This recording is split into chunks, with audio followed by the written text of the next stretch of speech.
Je vous propose de corriger ensemble le diagramme de cas d'utilisation d'associations sportives. Cela vous permettra de voir comment passer du texte, la lecture du texte au diagramme et d'en avoir la démarche. Pour cela, je vais lire le texte, puis je m'arrêterai au fur et à mesure pour modéliser dans Visual Paradigm le diagramme de cas d'utilisation. Le président de l'association sportive de votre commune, vous sachant développeur, vous demande de bien vouloir réaliser le site de votre club. Ce site internet devra permettre la gestion de la communication autour de la vie du club, des convocations aux rencontres et des renouvellements de licences principalement. Donc, tout d'abord, le domaine, le club de votre commune et le domaine de gestion, le site internet.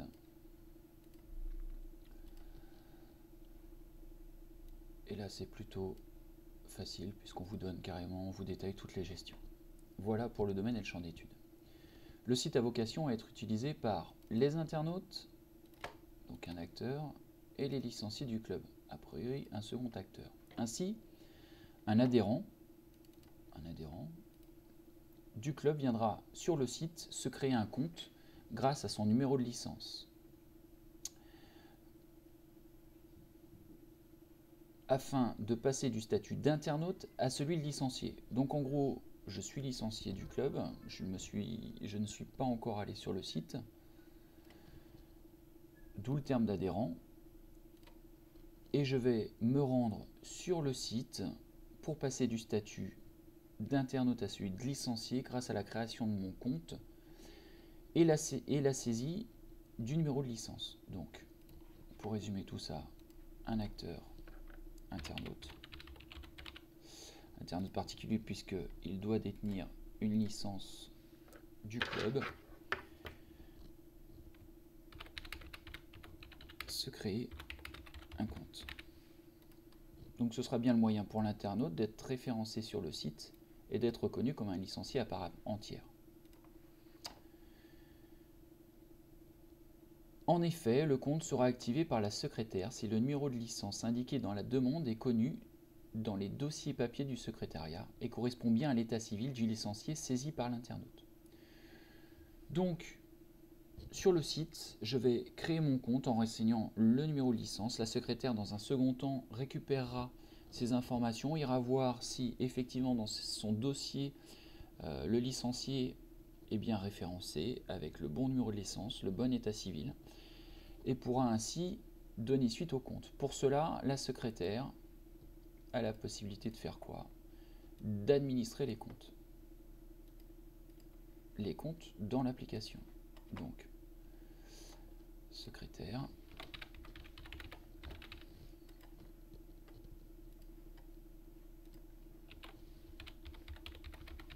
administrer les comptes.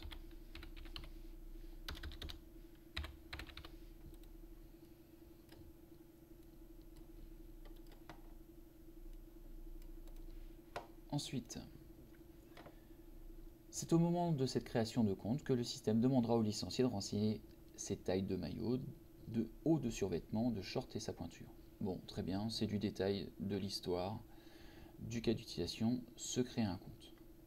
En plus de ce premier service, les internautes pourront, comme tout licencié connu du site, c'est-à-dire que je sois licencié ou internaute, j'aurai la possibilité de faire un certain nombre de traitements communs. Ces traitements communs, je vais les dédier à ce qu'on appelle un acteur technique, à qui je vais donner le nom de consultant dans ce cas.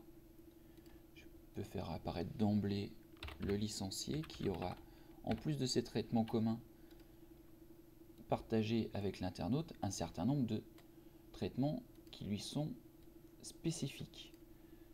Je mets donc en place de l'héritage.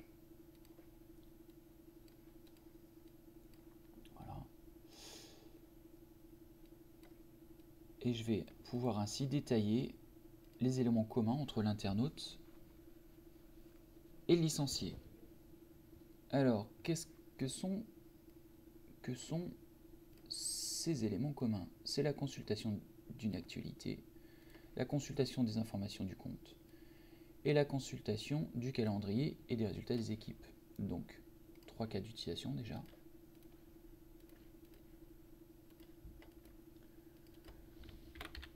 Consulter une actualité, consulter les informations du club,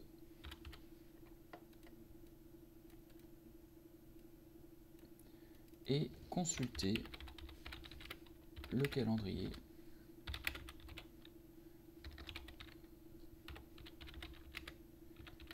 et les résultats. Je ne fais pas d'héritage consulter information ou consulter je ne sais quoi, car ce serait mettre en commun un élément technique. Et ce qui m'intéresse sur un diagramme de cas d'utilisation fonctionnel, ce sont bien les éléments communs liés au domaine fonctionnel. Donc, l'héritage sur consulter est à mon sens une erreur. Bon, voilà pour la mise en forme, je ne vais pas aller plus loin. Poursuivons la lecture. Cette dernière consultation, donc calendrier et résultats des équipes, se fera via le site de la Fédération nationale de rattachement du club. C'est-à-dire qu'en fait, on ne va pas gérer les résultats directement dans le site, mais on va bénéficier d'un service se situant sur le site de la Fédé. Très bien. Hop. Donc, il faut que je redisse un petit peu. Voilà. D'où l'acteur secondaire, site Fédé. Enfin, le site permettra de renseigner un formulaire en ligne afin de s'adresser au club par mail. Donc, dernier service en commun.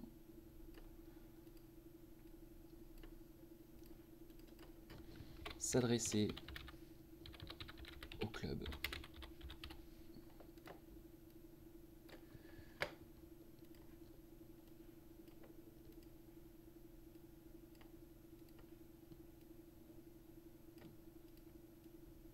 Bon, soit pour la mise en forme, et je peux même affiner la notation en mettant ici un acteur externe club. Secrétariat du club même. Ça mériterait d'être affiné, mais je vais mettre secrétariat. Voilà. Voilà pour les traitements communs entre l'internaute et le licencié. Reste a priori à savoir ce que fait le licencié, lui, de manière privative. Le licencié aura de plus la possibilité de consulter les convocations des rencontres des équipes. Très bien. Donc, consulter les convocations.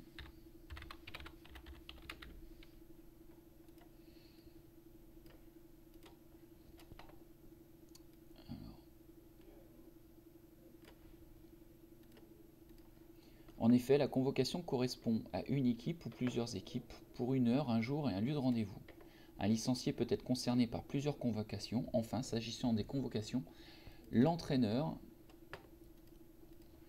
responsable d'équipe devra apparaître à cet endroit du site. Il a été convenu qu'un entraîneur était considéré entraîneur à partir du moment où il s'occupait d'une ou plusieurs équipes. L'entraîneur aura la charge, quelle est cette charge? De gérer les convocations des équipes. Très bien. Donc, un nouvel acteur qu'on appelle entraîneur.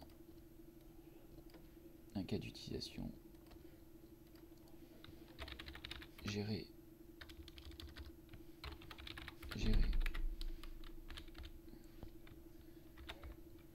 les convocations. Et donc une association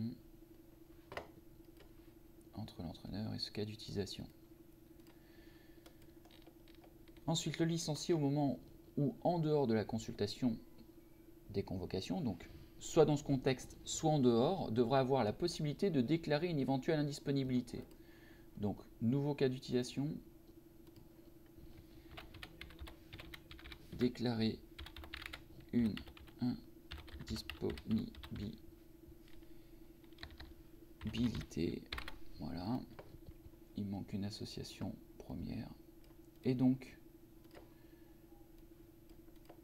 soit je fais cette déclaration en dehors du cas d'utilisation, consulter les convocations, soit à l'intérieur, donc c'est un extend.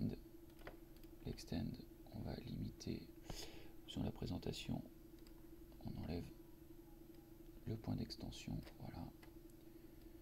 Et je peux ainsi dire que déclarer une indisponibilité étant consulter les convocations. Donc lorsque je vais consulter les convocations, j'ai la possibilité, cette possibilité m'est offerte, de déclarer une indisponibilité. Très bien. Donc ici, déclarer une indisponibilité. Cette indisponibilité est soit d'une, soit de plusieurs jours nés. Très bien, la connaissance des dates d'indisponibilité est donc essentielle. Très bien. Pour la première année d'affiliation au club, la demande de licence est obligatoirement effectuée par courrier à la fédération de rattachement.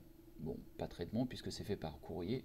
D'accord. Les années suivantes, cette procédure postale est complétée par un service de renouvellement en ligne. Le licencié peut en effet adresser sa demande par mail à la fédération de rattachement via le site à condition que la transaction bancaire préalable soit acceptée par le système bancaire. Donc ça veut dire quoi? Ça peut dire que je peux faire un service de renouvellement en ligne, donc je peux demander à renouveler ma licence. Elle sera adressée à la fédération de rattachement à condition que la transaction soit acceptée par le système informatique distant. Donc, modélisation.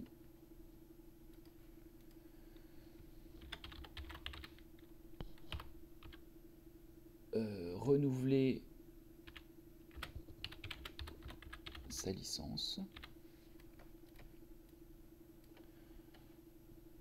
Là, pour éviter d'avoir trop d'associations qui se croisent, je vais dupliquer l'acteur. Je crée un acteur site d'information distant, interbancaire distant, pardon. Et donc les associations qui vont bien.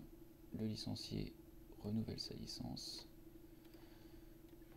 adressé au site de la Fédé avec accord.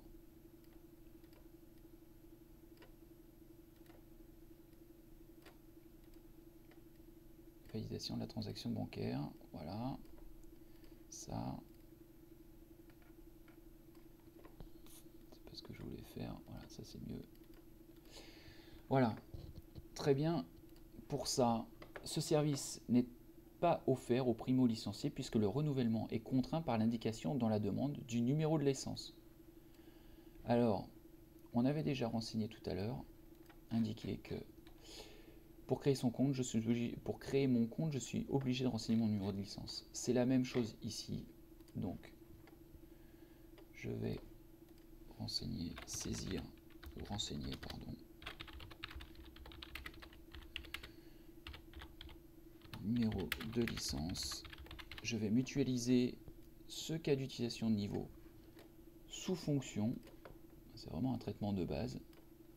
Bah, soit, toujours est-il qu'il est mutualisé. Donc, j'en fais un include. Hop, je poursuis la lecture.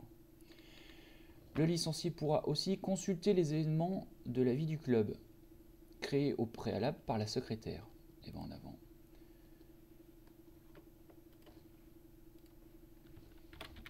Créer un événement. Bon, je ne mets pas du club, hein, puisqu'on est dans le domaine du club.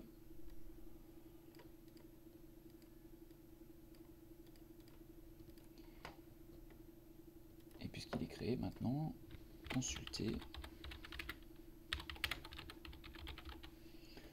un événement est disponible. Hop, hop, hop.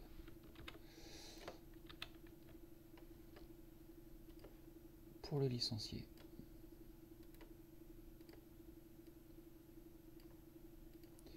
Voilà. Admettons. Donc je vais quand même surligner, consulter les éléments du club et créer. Alors au préalable, hein, peu importe. Hein,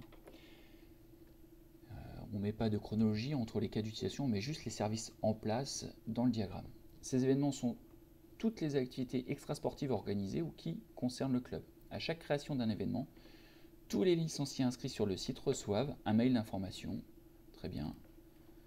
Eh bien, dans ces cas-là, d'ailleurs, j'ai pas mis la secrétaire, le licencié, je peux le remettre. C'est-à-dire que dans ce cas-là, j'aurai également le licencié, mais cette fois-ci en acteur secondaire. Voilà, puisqu'il y a un envoi de mail. Très bien. Poursuivons la lecture. Enfin, le licencié pourra commander via le site son équipement sportif correspondant aux tailles qu'il aura préalablement renseigné lors de la création de son compte. Très bien, donc commander. Tant pour moi, c'est pas en jaune.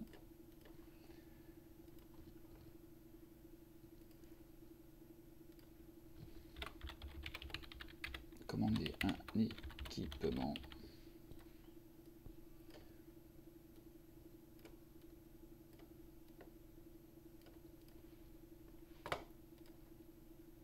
Bon, je ne l'ai pas encore lu, mais je présume que s'il y a une commande, il va y avoir une transaction bancaire. Donc il y a toutes les chances que je sollicite le CID. Ensuite, il vous est demandé de permettre dans ce cadre, la modification des tailles par le licencié. En effet, de manière générale, ce dernier doit pouvoir modifier les informations de son compte dès qu'il le souhaite. Donc, modifier les informations de son compte. Le licencié a un autre cas d'utilisation. Gérer son compte. Pourquoi il ne prend pas la majuscule? Gérer son compte, voilà. Donc l'association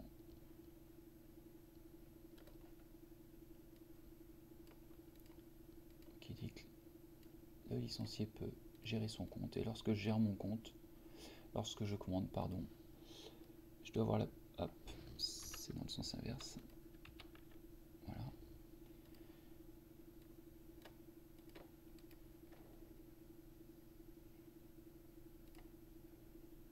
Je vais permettre au licencié dans la gestion, dans la commande, pardon, au moment de la commande, de gérer son compte, c'est-à-dire de modifier ses tailles. En l'occurrence, c'est l'objectif. Voilà. Très bien. Le numéro de licence devra être renseigné lors de cette procédure d'achat validée par le système interbancaire distant. En effet, le stock des équipements étant limité, un seul achat sera accordé par le licencié. Ben là, à nouveau, hein, alors je suis désolé pour la présentation puisqu'on va encore avoir un include. Non, c'est l'inverse. Pour l'include, je pars de commander, je vais pointer le numéro de licence. Voilà. Donc effectivement, dans cet exercice, on avait bien renseigné un numéro de licence qui était sollicité, inclus dans 3 autres cas d'utilisation. Je poursuis. Je vais juste le souligner pour identifier l'include. La secrétaire, a priori, va avoir un autre service, devra avoir la possibilité de mettre à jour les informations du site. Très bien. C'est-à-dire les activités, les informations relatives au club. Donc je peux, pour le coup, descendre un petit peu mon entraîneur pour laisser de la place au 3e cas d'utilisation de la secrétaire. Mettre à jour le site. Bon, là aussi, c'est un cas d'utilisation non fonctionnel, mais puisque les informations, elles, seront fonctionnelles, je laisse ce cas d'utilisation sur le diagramme dit fonctionnel. Si vous avez sorti ce cas d'utilisation pour le mettre sur un diagramme dit non fonctionnel, ça me va tout à fait. Très bien. S'agissant des activités, leur mise en ligne est décidée conjointement par le président et les dirigeants concernés lors du comité d'administration mensuel chaque jour. Alors ce comité d'administration mensuel, il n'est pas fait dans le site, Donc on n'a pas à modéliser cette décision des actualités. En revanche, chaque jour, le système supprimera les actualités publiées depuis plus d'un mois. Très bien.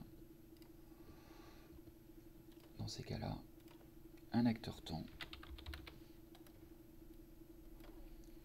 purger les articles. Les actualités, pardon, de plus d'un mois. Bon, il faudra forcément avoir la date de publication de l'actualité. Ça nous ouvre un petit bout du diagramme de classe métier, d'ores et déjà. Hop. Donc, supprimer les actualités publiées depuis plus d'un mois, c'est un cas d'utilisation. Et je vais souligner depuis plus d'un mois. À la fin de chaque année scolaire, le 30 juin, le système clôturera la saison en cours afin de repartir sur une nouvelle période de gestion et permettre les premiers renouvellements de licence. Donc, second cas d'utilisation pour l'acteur temps, clôturer l'année de gestion.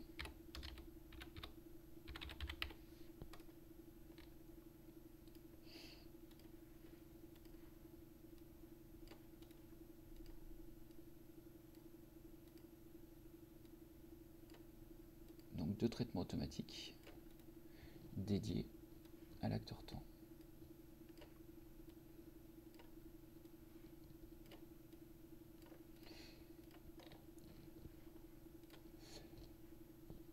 Clôturer la saison en cours. Toutes les transactions bancaires doivent être dûment sauvegardées par le système. Bon, mais ça, les transactions bancaires, ce sera à prendre en compte dans le prochain diagramme, qui sera le diagramme de classe métier. Voilà, nous avons terminé la modélisation du diagramme de cas d'utilisation. Il ne me reste plus qu'à poser le système, la périphérie du système, site du club,